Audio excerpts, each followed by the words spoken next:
আমি দিলীপ দা। আমি আপনাদের একটা মজার জোক শোনাচ্ছি। লালুর ফোন হারিয়ে গেল। লালু রাস্তায় অনেক খোঁজাখুঁজি করলো, পেল না। মনের দুঃখে সে বাড়ি চলে গেল। বাড়িতে গিয়ে অন্য একটা মোবাইল থেকে সেই হারানো ফোনটাকে ফোন করলো। ফোন করার পর সেই হারানো ফোনটা থেকে সঙ্গে সঙ্গে একটা ছেলের আওয়াজ চলে এলো। তখন লালু বলে উঠল, হ্যালো, হ্যালো, আমি এই ফোনের মালিক। আপনি কে কথা বলছেন? তখন অপর প্রান্ত থেকে আওয়াজ এলো, আরে আপনি এই ফোনের মালিক? আমি তো আপনাকেই খুঁজছিলাম। তখন লালু বলল, আরে কি ভালো, আপনি তো খুব ভালো ছেলে। আচ্ছা, আপনি খুব সৎ লোক, আমাকে ফোনটা নিশ্চয়ই ফেরত দেবেন।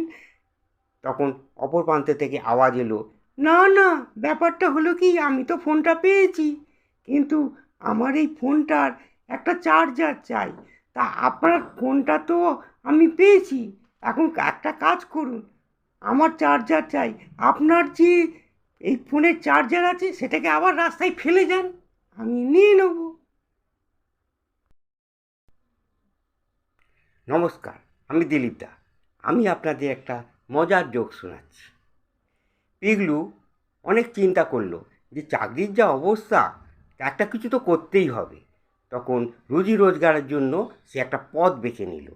সে ভাবলো যে আমি অন্ধ সেজে বিক্রি করব। এবার সে অন্ধ সেজে রাস্তায় ভিক্ষে করছে, করতে করতে একদিন হঠাৎ সেই এলাকার এক নেতা তাকে এসে ধরলো, বলল, এই তুই অন্ধ? তখন পিগলু বলল, হ্যাঁ স্যার, আমি তো অন্ধ, দেখতেন না। তখন সেই নেতা বলল, আরে তুই যে অন্ধ তা আমি কী করে প্রমাণ করব? তখন পিগলু বলল, স্যার, ওই যে একটা কালো বিড়াল বসে আছে, আপনি দেখতে পাচ্ছেন? তখন সেই নেতা বলল, হ্যাঁ, আমি দেখতে পাচ্ছি। তখন পিগলু বলল, আমি কিন্তু দেখতে পাচ্ছি না। তখন সেই নেতা শুনে বলল, হ্যাঁ। আমি দিলীপ দা। আমি আপনাদের একটা মজার জোক শোনাব। এক বয়স্ক লোক সে বলছে যে আমি ছেলেকে ফোন করলাম, ছেলে বিদেশে থাকে। সে তাকে বললাম, বাবা, অনেক দিন হয়ে গেল তুই বিদেশে পড়ে আছিস। হ্যাঁ, আমরা এখানে বুড়ো বুড়ি একা, আমাদের কে সেবা করবে? তুই আয়, বিদেশ থেকে আয়, খালি পয়সা রোজগার করলে হলো। আয়, তোর বিয়েটা দিয়ে দিই, বৌমা থাকে না থাকবে, আমাদের বুড়ো বুড়িকে দেখাশোনা করবে। ছেলে বলে কি, না বাবা, আমার এখন বিয়ে করার সময় নেই, আমার প্রচুর কাজ।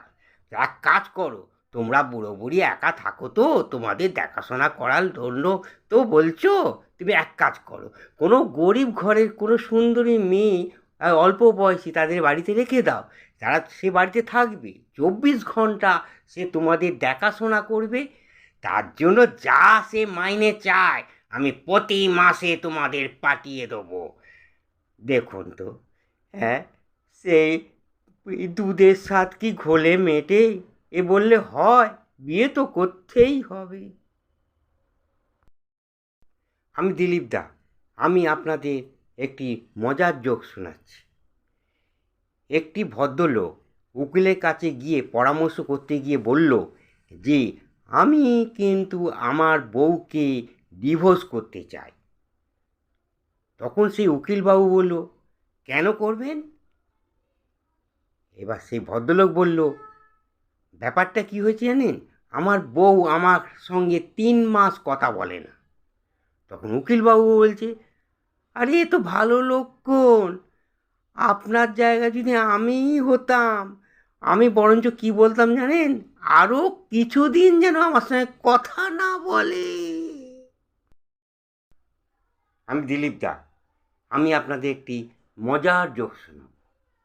এক ভদ্রলোক একটি মিষ্টি দোকানে দেখলো কতগুলো সন্দেশ সুন্দর করে সাজানো রয়েছে। তাই এই সুন্দর করে সাজানো সন্দেশগুলো দেখে ভদ্রলোকের খুব লোভ লাগলো। তখন তিনি করলো কি, সেই দোকানে গেল। দোকানে গিয়ে দোকানদারকে বলল, আমাকে 1 কিলো টাটকা সন্দেশ দিন তো। তখন সেই দোকানদার বলল, এই সন্দেশগুলো আপনি নিয়ে যান, এই সন্দেশগুলো টাটকা, সকালবেলায় হয়েছে। তখন সে ভদ্রলোক বলল, হ্যাঁ, ওইগুলোই আপনাকে দিন। আচ্ছা, এই সন্দেশগুলো এত সুন্দর করে যে সাজিয়েছেন, তা এই সুন্দর করে সাজাতে আপনার নিশ্চয়ই অনেক সময় লেগেছে। তখন দোকানদার বলল, না না, মাত্র 3 দিন সময় লেগেছে।